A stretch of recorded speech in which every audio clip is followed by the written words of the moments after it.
All right, so in this lesson, I want to introduce you to directory creation, file creation, and directory manipulation.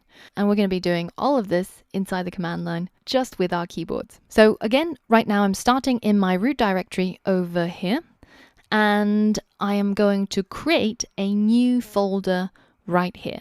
So obviously I can go through the right click, new folder, all of that, but we are pro developers now. So we're going to get used to using the command line. So the command is make dir or make directory, and then we're going to give our directory a name. So let's just call it Angela, right? You can see, there you go, pops up a new folder called Angela. Now let's cd into this new directory. And you can see that if I click on here, or if I use ls, that there's absolutely nothing in there. It's an empty folder. So what if I wanted to create a file? So in our graphical user interface, I could say open up an application like TextEdit, and I could make a file and write something in it and then save it inside my new directory. So I would have to do a little bit of navigating in order to get there, and then I have to give my file a name. Let's call it text and hit save. So now we have to exit the application, and after all of that work, I've got a text file. And if we do ls now, you can see that text.rtf exists. But if you want to do the same thing using the command line, then it's as simple as simply typing touch to create a new file. And then we're going to specify the name of the file. Let's call it text2. And then we give it an extension, .text. And you can open it either by double clicking on it, which is what we're used to, or you can simply write open text2, and it will open it using the default application, which is TextEdit in a Mac.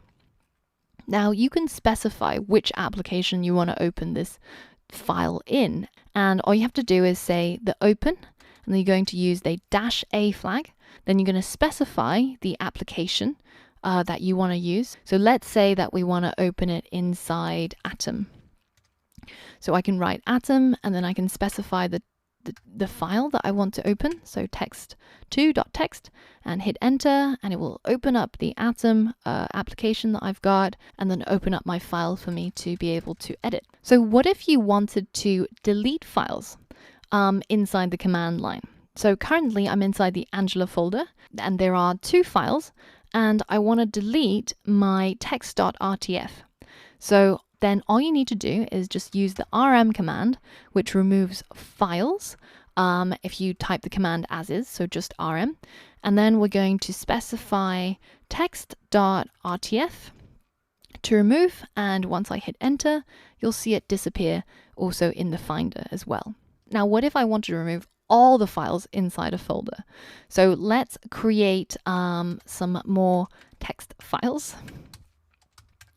So let's call it text.text, and then let's create text3.text. So now I've got text2, text3. A little bit of a tongue twister there.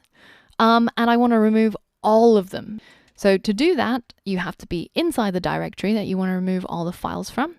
And if you want to know which directory you're currently in, you can either look at the part that's before your username and prompt. So in this case, I'm inside a folder called Angela on Angela's MacBook Pro.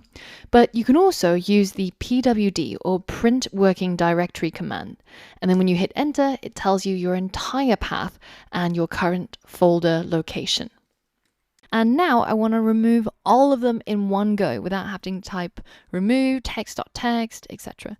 So again, we're using the remove command, and then we're simply going to use the asterisk as a wildcard, which matches everything that has every single name.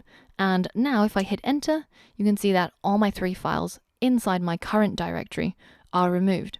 So do you remember in the beginning of this module, we mentioned that using the command line gives you more power, more control.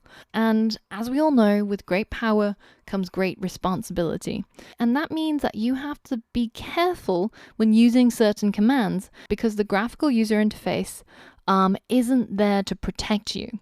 So for example, if you were not inside the directory that you wanted to delete, say if you were inside your root directory and you tried to remove all the files inside your root directory, then it's probably not such a great idea. So always check which location you're in before you're doing some of these destructive commands. Now, if you're inside your root directory and you try to do remove star, nothing bad is actually going to happen because there aren't any files that are inside this directory. There's only folders. And to remove folders or remove directories, there's a different command. So now I want to remove this Angela folder that I've created, and I'm inside the right place to do it. I'm inside my root directory, which is at this level. And again, always check where you are by using the ls command. You can see that I am at this level. So now I want to remove this Angela directory. And if I just simply write remove Angela and I hit enter, you can see it says that Angela is a directory. So this remove command by itself is not going to work. So to do it, we actually have to add a flag, which is the -r flag. So this allows you to remove a directory.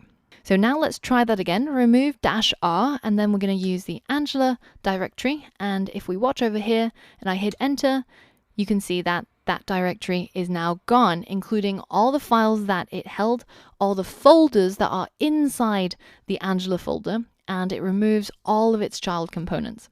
So again, these are destructive commands. Be really careful when you're using them. And in fact, there's a pretty hilarious bit of internet history, which is where somebody submitted a question to Stack Exchange Server Fault, which is similar to Stack Overflow, but it's more for sysadmin and network admins.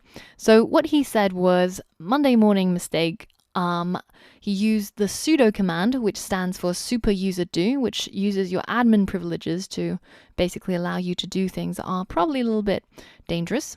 And he used the remove command and then the -rf flag. So we've already seen the -r, which allows you to remove entire directories and all the folders and all the child folders it contains. He also used the F flag, which stands for force.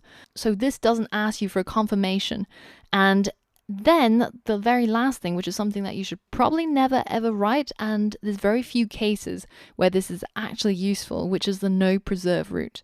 And what that means is that along with everything else inside this command, it basically wipes your hard disk to the point where you cannot recover it. Now, this guy said, Monday morning mistake. I basically just wiped my entire server, which obviously contains data from other people who are using his server. And what do I do? So as it turns out, this is actually a hoax where this guy is trying to advertise his server company. And I mean, it's clever, or is it not clever? I'm not sure that it's positive PR, but it got a lot of attention on the internets. So if you're interested, you can have a read of this and I'll link to it in this lesson. But basically, if you have a look at the answers, you can see that this is something really bad to never do. So with great power comes great responsibility. And in this module, I've introduced you to some of the most common commands that you're going to be finding yourself using, and also some of the most common shortcuts. And if you want to learn more about the command line, then this is a website that I highly recommend. I have nothing to do with them. It's just something that I found to be written quite well. So it's completely free, and it's called the Command Line Tutorial. Learn enough command line to be dangerous. Again, the title is repeating what we just said before, but it goes into more depth, like grepping, curl, all of those things that you might have come across, and you will certainly come across more of it in your journey as a developer.